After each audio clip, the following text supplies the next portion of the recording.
helplessly, protestingly spoke his name in a whisper, but that was all she could do, and he went on. "It isn't so strange. What is strange is that I didn't foresee it all. But if I had," he added firmly, "I'd have done it just the same, unless by doing it I've really done you more harm than good."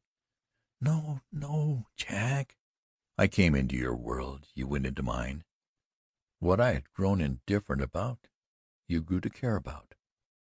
You grew sensitive, while I was growing callous to certain—" He was about to say surface things, but he checked himself. "Certain things in life that mean more to a woman than to a man. I would not have married you as you were. I've got to be honest now. At least I thought it necessary that you should be otherwise. And now you've gone beyond me, and now you do not want to marry me as I am, and it is all very natural and very just." Very slowly her head had dropped until her chin rested hard above the little jeweled cross on her breast. "You must tell me if I'm wrong. You don't love me now well enough to be happy with me here." He waved one hand toward the straggling little town below them and then toward the lonely mountains. "I did not know that we would have to live here, but I know it now." He checked himself, and afterwards she recalled the tone of those last words, but then they had no especial significance. "Am I wrong?" he repeated, and then he said hurriedly, for her face was so piteous, "No, you needn't give yourself the pain of saying it in words. I want you to know that I understand that there's nothing in the world I blame you for. Nothing, nothing. If there is any blame at all, it rests on me alone." She broke toward him with a cry then. "Jack, no, Jack," she said brokenly, and she caught his hand in both her own and tried to raise it to her lips, but he held her back, and she put her face on his breast and sobbed broken-heartedly. He waited for the paroxysm to pass, stroking her hair gently. "You mustn't feel that way, little girl. You can't help it. I can't help it. And these things happen all the time, everywhere. You don't have to stay here. You can go away and study, and when I can, I'll come to see you and cheer you up. And when you are a great singer, I'll send you flowers and be so proud of you. And I'll say to myself, I helped do that. Dry your eyes now. You must go back to the hotel. Your father will be there by this time, and you'll have to be starting home pretty soon." Like a child she obeyed him, but she was so weak and trembling that he put his arm about her to help her down the hill. At the edge of the wood she stopped and turned full toward him. "You are so good," she said tremulously, "so good. Why, you haven't even asked me if there was another—" Hale interrupted her, shaking his head. "If there is, I don't want to know." "But there isn't, there isn't," she cried. "I don't know what the matter is with me. I hate—" The tears started again, and again she was on the point of breaking down, but Hale checked her. "Now, now," he said soothingly, "you mustn't. Now, it's all right. You mustn't." Her anger at herself helped now. "Why, I stood like a silly fool, tongue-tied. I wanted to say so much. "You don't need to," Hale said gently. "I understand it all. I understand." "I believe you do," she said with a sob. "Better than I do." "Well, all right, little girl. Come on." They issued forth into the sunlight, and Hale walked rapidly. The strain was getting too much for him, and he was anxious to be alone. Without a word more they passed the old schoolhouse, a massive new one, and went on in silence down the street. Hitched to a post near the hotel were two gaunt horses with drooping heads, and on one of them was a side saddle. Sitting on the steps of the hotel with a pipe in his mouth was the mighty figure of Devil Judd Tolliver. He saw them coming, at least he saw Hale coming, and that far away Hale saw his bushy eyebrows lift in wonder at June. A moment later he rose to his great height without a word. "Dad," said June in a trembling voice, "don't you know me?" The old man stared at her silently, and a doubtful smile played about his bearded lips. "Hardly, but I reckon it's June." She knew that the world to which Hale belonged would expect her to kiss him, and she made a movement as though she would, but the habit of a lifetime is not broken so easily.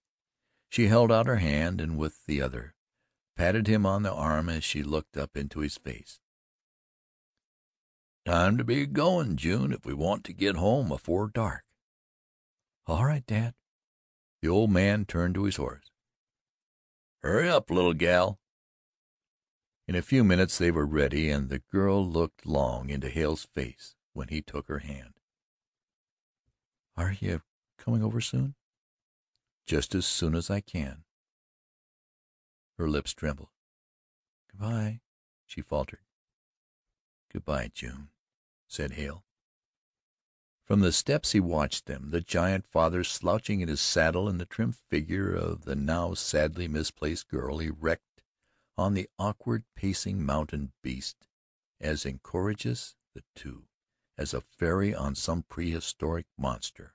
A horseman was coming up the street behind him, and a voice called, "Who's that?" Hale turned. It was the Honorable Samuel Budd coming home from court. "June Tolliver, June Taliaferro," corrected the Honorable Sam with emphasis. "The same." The Honorable Sam silently followed the pair for a moment through his big goggles. "What do you think of my theory of the latent possibilities of the mountaineer now?" "I think I know how true it is better than you do," said Hale calmly, and with a grunt the Honorable Sam rode on. Hale watched them as they rode across the plateau, watched them until the Gap swallowed them up and his heart ached for June. Then he went to his room, and there, stretched out on his bed, and with his hands clenched behind his head, he lay staring upward.